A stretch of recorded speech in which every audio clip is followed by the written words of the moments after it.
உள்ளத்தில் உள்ளபடி நேயர்களுக்கு வாழ்த்துக்கள். இதுவரைக்கும் நான் கூட்டணி சேரவே மாட்டேன், தனித்து தான் நிற்பேன் அப்படின்னு சொல்லிட்டு வந்த சில கட்சி கூட்டணிக்கு முடிவாயிருச்சு, கன்ஃபார்ம் ஆயிடுச்சு 100%. எந்த பக்கம் போகிறதுங்கிற முடிவை தான் ரகசியமாக வச்சுருக்காங்க. அதுவும் கிட்டத்தட்ட தெரிஞ்சு போச்சு. இதுக்கெல்லாம் ஒருபடி மேலே போயிட்டு இந்தியாவுடைய பிரதம வேட்பாளராக அண்ணாமலை அவர் தான் வருவார். கிட்டத்தட்ட எங்களுக்கு அப்படி ஒரு கனவு இருக்குது. அவர் தான் இந்தியாவுடைய பிஎம் மெட்டீரியல்னு சொல்லி ஒரு விழாவில் அந்த பாஜக கூட்டணியில் என்டிஏ கூட்டணியில் இருக்கக்கூடிய ஒரு கட்சி தலைவரே அறிவிக்கிறாரு. அதே கூட்டத்தில் என்னங்க இப்படிலாம் சொல்லிட்டீங்க, இந்த பேச்சு மோடி அவர்களுக்கோ அமித்ஷா அவர்களுக்கோ நட்டா அவர்களுக்கோ அதிலே விழுந்தா என் மேலே கோவப்படுவாங்களேன்னு ஒரு மறுப்பாக எதுவும் அண்ணாமலை பேசலை. இதை ரசித்து பார்த்துருக்கிறாரு. இதே மேடையில் சீமான் அவர்களும் இருந்திருக்கிறாரு. ஆக பாஜக கூட்டணியில் இருக்கிற 3 தலைவர்கள் ஒரு மேடையில் உட்கார்ந்து பேசக்கூடிய பேச்சில் தமிழ்நாடு எப்போ ஒரு தமிழன் வரப்போகிறானோ, தமிழ்நாட்டை ஆள போகிறானோ, இந்தியாவை ஆள போகிறானோங்கிற நம்ம கனவு பழிக்க போகுது. அப்படிப்பட்ட ஆளக்கூடிய தகுதி உள்ள ஒரே ஆள் நம்ம அண்ணாமலை தாண்டி பேசிய அந்த மேடை பேச்சுடைய கருத்து எதுவாக இருக்கும் அப்படிங்கிற பலதரப்பட்ட செய்திகளை சில நிமிடங்கள் உங்கள்கிட்ட சுருக்கமாக உள்ளபடி எடுத்து வைக்கிறதுக்கு தான் இப்போ நம்ம இந்த வீடியோக்குள்ளே போகிறோம். இதை நீங்கள் கவனமாக கேட்குறதோட மட்டும் இல்லாமல் இது பற்றி உங்களுடைய கருத்துக்களையும் நீங்கள் இந்த உள்ளத்து உள்ளபடி சேனலில் கமெண்ட்ஸ் செக்ஷனில் கமெண்ட் பண்ணுங்கள். இந்த செய்தி பிடிச்சிருந்தா உங்கள் நண்பர்களுக்கும் உறவுகளுக்கும் நீங்கள் ஷேர் பண்ணுங்கள். இதே போல் செய்தி தொடர்ந்து வர்றதுக்கு நம்ம உள்ளத்து உள்ளபடி சேனலுக்கு இதுவரை சப்ஸ்கிரைப் பண்ணாதவங்க சப்ஸ்கிரைப் பண்ணி பக்கத்தில் இருக்க பெல் ஐக்கானை கிளிக் பண்ணுங்கள். அப்போ தான் நம்ம போடக்கூடிய ஒவ்வொரு செய்தியும் உங்களுக்கு நோட்டிஃபிகேஷன் காட்டும். இப்போ நம்ம வீடியோக்குள்ளே போவோம். காட்டாங்குளத்தூரில் எஸ்ஆர்எம் பல்கலைக்கழகத்தில் நடைபெற்ற ஒரு நிகழ்ச்சியில் அந்த எஸ்ஆர்எம் பல்கலைக்கழகத்துடைய வேந்தரும் அதன் உரிமையாளரும் ஃபவுண்டருமான ஐஜேகே கட்சியுடைய நிறுவனர், இந்திய ஜனநாயக கட்சியுடைய நிறுவனருமான பாஜகவுடைய தேசிய ஜனநாயக கூட்டணி கட்சியுடைய ஐஜேகே கட்சியுடைய தலைவருமான பாரிவேந்தர் தன்னுடைய அந்த பல்கலைக்கழக நிகழ்ச்சிக்கு சிறப்பு விருந்தினராக சீமானவர்களையும் அண்ணாமலை அவர்களையும் வரவழைச்சிருக்கிறாரு. அப்போ சீமானவர்களும் அண்ணாமலை அவர்களும் அந்த நிகழ்ச்சியில் கலந்துக்கிட்ட அந்த மேடையில் அந்த நிகழ்ச்சியில் கருத்து சொன்ன பாரிவேந்தர் என்ன சொல்கிறாரு, தமிழன் எப்போ வருவானோ, இந்த தமிழகத்தை எப்போ ஆள்வானோ என்று நம்ம ஏங்கிக்கிட்டு இருக்கிறோம். இந்த வேளையில் இப்படி நம்ம ஏங்கிக்கிட்டு இருக்கிற நேரத்தில் என் மனசில் பட்டதை நான் சொல்கிறேன். அண்ணாமலை தமிழ்நாட்டை மட்டும் ஆள தகுதி உள்ள ஆள் இல்லை, பிஎம் மெட்டீரியல், பிரைம் மினிஸ்டர் மெட்டீரியல்னு யார் சொல்கிறா? பாரிவேந்தர் சொல்கிறாரு. சொல்லிவிட்டு அவர் சொல்கிறாரு, ஒரு தமிழன் இந்தியாவோட பிரதமராகங்கிற நீண்ட நாள் கனவு நிறைவேற போகும் அப்படின்னும், ஏற்கனவே மோடி அவர்கள் பிரதமர் ஆகிறதுக்கு முன்னாடி மோடி பிரதமர் ஆவார்னு முத நான் தான் சொன்னேன், அவர் அதே மாதிரி பிரதமர் ஆகிட்டார். இப்போ நான் சொல்கிறேன், அண்ணாமலை பிரதமர் ஆகக்கூடிய பிஎம் மெட்டீரியல்னு சொல்லி பாரிவேந்தர் சொன்னது அரசியலில் ஒரு பெரிய அதிர்ச்சியையும் அதிர்வலைகளையும் ஏற்படுத்தியிருக்குது. இதுவரைக்கும் யாருமே இப்படி ஒரு செய்தியை சொன்னதே கிடையாது. இதை அவர் சொன்னது சாதாரணமாக சொன்னார்னு எடுத்துக்க முடியாது. காரணம் பாரிவேந்தர் முன்னாள் எம்பி, பாஜகவுடைய தேசிய ஜனநாயக கூட்டணியில் இருக்கக்கூடிய ஐஜேகே கட்சியுடைய தலைவர். அந்த எஸ்ஆர்எம் பல்கலைக்கழகத்தில் நடக்கக்கூடிய அந்த நிகழ்ச்சிக்கு அவர் தான் கதாநாயகனே. அந்த நிகழ்ச்சியில் கொண்டாந்து அண்ணாமலையும் உட்கார வச்சுக்கிட்டு பக்கத்தில் சீமானையும் உட்கார வச்சுட்டு இப்படி சொல்கிறாருங்கிறப்ப இந்த பேச்சை ஒரு சாதாரண பேச்சாக எடுத்துக்க முடியாதுன்னு சொல்லி அரசியல் நோக்கர்கள் பலரும் பேசுகிறாங்க. அப்போ ஒருவேளை அப்படி எதுவும் ஒரு திட்டம் எதுவும் அண்ணாமலையும் சீமானவர்களும் போடுறாங்களோ அப்படிங்கிற ஒரு சந்தேகத்தையும் அரசியல் நோக்கர்கள் பேச ஆரம்பிச்சிட்டாங்க. அதுக்கு காரணம் பாஜக எப்படியாவது அதிமுகவை தன்னுடைய கூட்டணிக்குள்ளே இழுத்துடணும் அப்படிங்கிற முயற்சியை அமித்ஷா கடுமையாக எடுத்துக்கிட்டு இருக்காரு. அதுக்காக அவர் டெல்லிக்கு எடப்பாடி பழனிசாமி அவர்களை வரவழைச்சு அவருக்கு கண்டிஷன் போட்டு, இங்கே வாங்க, நீங்கள் எப்படியா இருந்தாலும் எங்களோட நீங்கள் கூட்டணி வந்து தான் ஆகணும். ஆனால் வர்றதில் ஒரு கண்டிஷன் என்னென்னா, உங்கள்கிட்ட விலக்கி விட்ட ஓபிஎஸ், சசிகலா, டிடிவிலாம் ஒன்று சேர்த்துக்கணும். தேசிய ஜனநாயக கூட்டணியாக தான் நீங்கள் வந்து நிற்கணும் அப்படிங்கிற ஒரு செக் வைக்கிறாரு. இதை மீற முடியாமல் இருந்த எடப்பாடி அவர் என்ன ஒரு செக் வைக்கிறாரு, நீங்கள் சொல்கிறதெல்லாம் நான் கேட்குறேன், நீட்டுறதெல்லாம் கையெழுத்து போடுறேன், ஆனால் உங்கள் தமிழ்நாட்டுக்கு தலைவராக வந்து அண்ணாமலை இருக்கக்கூடாது, அவரை நீக்குங்க.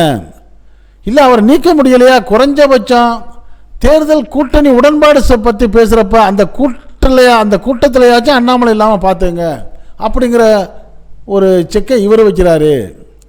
இதுக்கு அமித்ஷா உடன்படாததுனால இன்னொன்று சொல்கிறாரு, தமிழ்நாட்டில் வந்து எங்கள் தலைமையில் தான் என்டிஏ கூட்டணி இருக்கணும், முதலமைச்சராக நான் தான் எடப்பாடி பழனிசாமி தான் வரணும், அதை நீங்கள் அறிவிக்கணும் அப்படிங்கிற கண்டிஷன்லாம் சொன்ன பிறகு இதுக்கு அமித்ஷா ஒத்துக்கலை.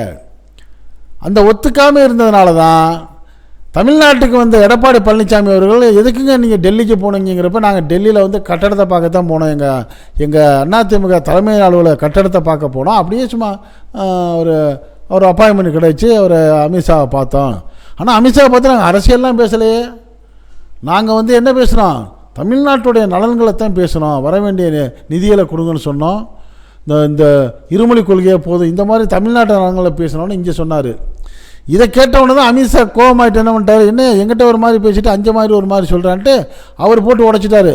எடப்பாடி பழனிசாமி வந்தார், அரசியல் கூட்டணியை பற்றி தான் பேசணும், வரக்கூடிய 2026 தேர்தலில் தேசிய ஜனநாயக கூட்டணியுடைய கூட்டணி ஆட்சி தான் தமிழ்நாட்டில் நடக்குன்னு போட்டு உடைச்சிட்டாரு. அதை திருப்பி இங்கே நிருபர்கள் கேட்குறப்ப எடப்பாடி பழனிசாமி அவர் என்ன சொல்லிட்டாரு, அதெல்லாம் ஒரு வருஷம் இருக்குங்க, இப்போ எங்க அதை பற்றி பேசணும் அப்படின்ட்டாரு. பாஜகவுடைய கூட்டணி இல்லைன்னு சொன்ன மாதிரி அடித்து பேசலை. இப்படிப்பட்ட சூழ்நிலையில் எப்படியாவது பாஜகவோட சேரணும், ஆனால் அதில் அண்ணாமலை இருக்கக்கூடாதுங்கிறது எடப்பாடி பழனிசாமி அவருடைய விருப்பம். அண்ணாமலையோடைய விருப்பம் என்னென்னா,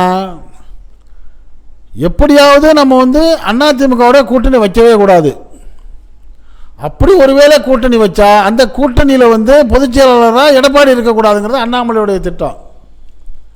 இப்போ அதனால் அண்ணாமலை என்ன திட்டம் போடுறாரு, அதிமுக ஒட்டும் வேணாம் உறவு வேணாம் அப்படியே கழட்டி விட்டுருவோம், நம்ம வந்து நம்ம தலைமையில் பாஜகவுடைய தலைமையில் இப்போ தனிச்சு விடப்பட்டிருக்க மாதிரி சூழ்நிலையில் இருக்கிற விஜய் தமிழக வெற்றி கழகத்தை எப்படியாச்சும் உள்ளே கொண்டு வந்துடுவோம், சீமானவர்களை உள்ளே கொண்டு வந்துடுவோம், பாட்டாளி மக்கள் கட்சி, தமிழ் மாநில காங்கிரஸ், தேமுதிக, புதிய தமிழகம், இப்படி எல்லா கட்சியும் ஒன்று சேர்த்து ஒரு டஃப் ஃபைட்டு கொடுத்தோம்னா ஒருவேளை நம்மளே ஆட்சியை பிடிச்சாலும் பிடிச்சிருவோம், நம்ம முதலமைச்சராக கூட வர்றதுக்கு வாய்ப்பு இருக்குங்கிற ஒரு பெரிய கனவு அண்ணாமலை அவர்களுக்கு வந்திருக்குது.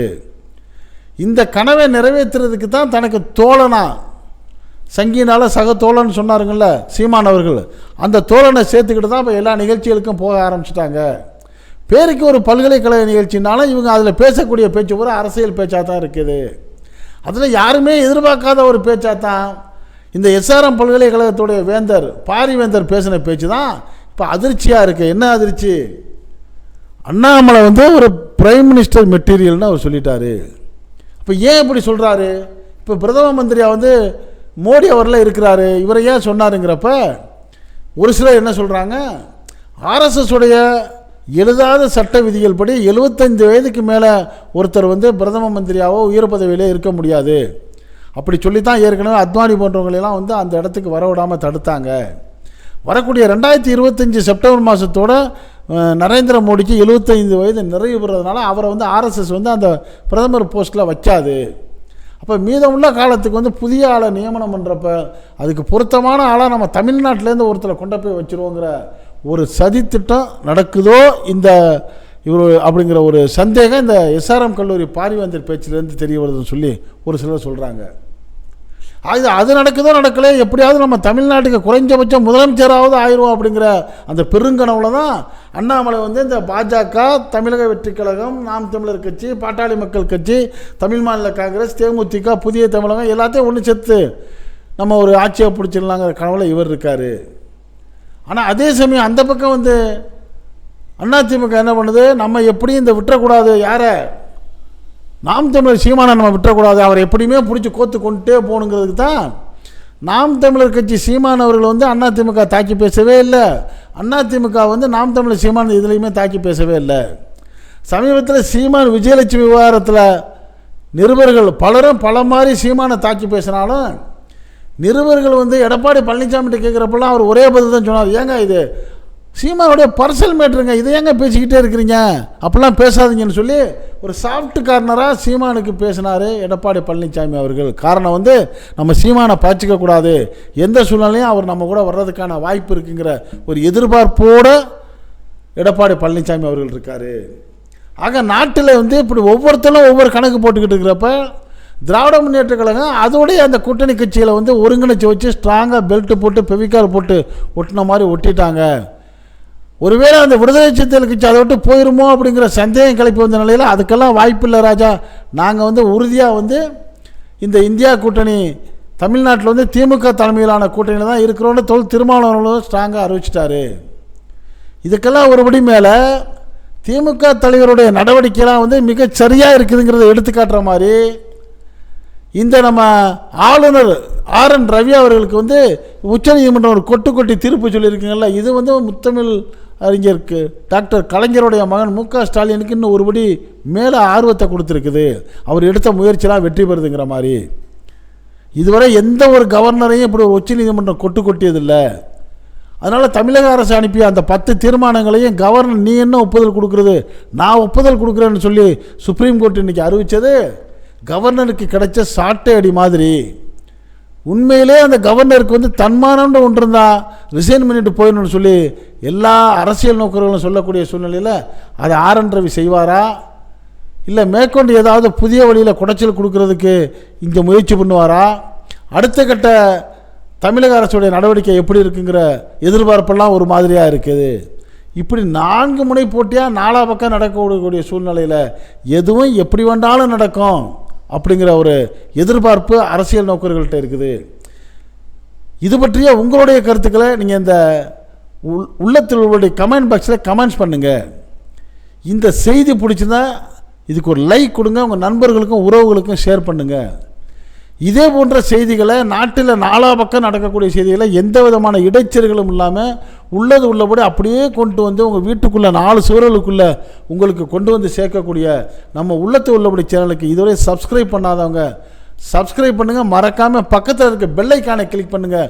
அப்போ தான் நம்ம போடக்கூடிய ஒவ்வொரு செய்தியும் உங்கள் நோட்டிஃபிகேஷன் காட்டும், நீங்கள் விரும்பிய செய்தியை பார்க்கலாம். என்றும் இணைந்திருப்போம். உங்கள் அன்பன் அஷ்ரஃப் அலி. நன்றி, வாழ்த்துக்கள்.